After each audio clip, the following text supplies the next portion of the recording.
PSC അംഗത്വത്തിനായി CPIM പ്രാദേശിക നേതാവ് കോഴ വാങ്ങിയെന്ന ആരോപണത്തിൽ പ്രതികരിച്ച് മന്ത്രി PA മുഹമ്മദ് റിയാസ്. വസ്തുതയില്ലാത്ത വാർത്തകളിലേക്ക് തന്നെ വലിച്ചിഴയ്ക്കുന്നു എന്ന് മന്ത്രി പറഞ്ഞു.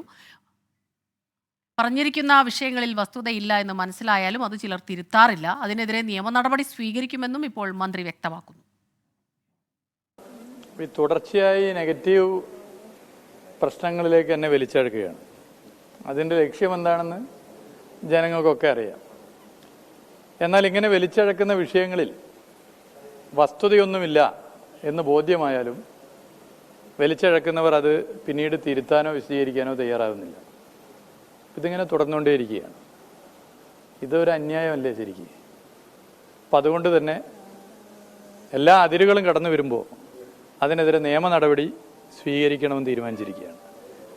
ഒരു ബന്ധവുമില്ലാത്ത കാര്യങ്ങളിൽ, അടിസ്ഥാനരഹിത അസംബന്ധ കാര്യങ്ങളിലൊക്കെ തന്നെ ഇങ്ങനെ വലിച്ചിഴക്കുന്ന നിലപാട് തുടരുന്നവർക്കെതിരെ നിയമ നടപടി സ്വീകരിക്കാൻ തീരുമാനിച്ചിട്ടുണ്ട്.